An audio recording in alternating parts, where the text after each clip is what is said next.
All right, so I'm still trying to figure this out with the Bull situation with Billy Donovan, if he's going to stay or not, or if he's going to go to the Orlando Magic. It says Billy Donovan is gaining a strong voice in the Chicago Bulls search for a new lead executive per Jake L. Fisher, who's like one of the Bulls beat writers or beat reporters. The early word out of Chicago lastly is that the Bulls not only want to keep Billy Donovan in place as their coach, but also Donovan is likely to have a strong voice in the Bulls search for a new lead executive to run their front office.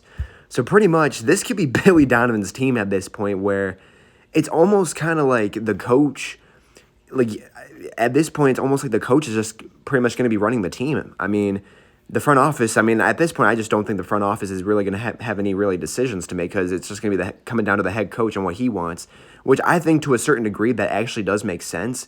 You know, the head coach wants certain players. He wants players that he likes and how he wants to run things, which I totally get. But at the end of the day, Billy Donovan really hasn't proved much with the Bulls.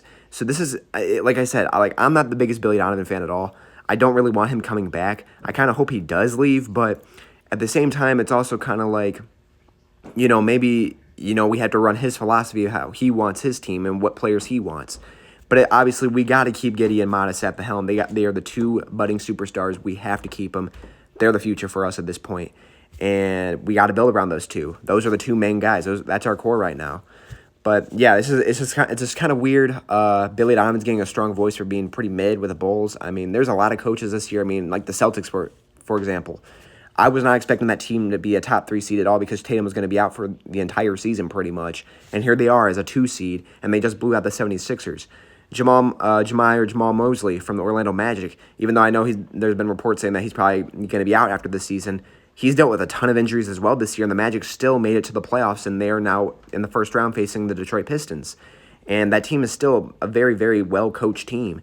And then there's also guys like Mike Malone. I know he's not in the playoffs this year, but he, won a championship. He won a championship with the Nuggets, and he got fired the year after, which is insane to me.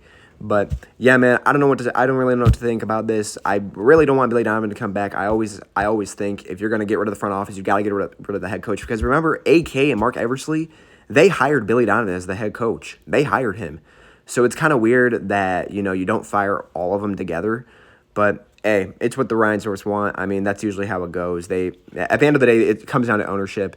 And I don't like the Reinsdorfs at all, but we just got it. That's just the reality, man. They're the ones running things, and they think they know better when they don't. But it is what it is. Anyways, go Bulls. It's going to be interesting to see what happens. I thought we would have known by now, but we'll see what happens if Billy comes back or not. But anyways, go Bulls, and yeah, man.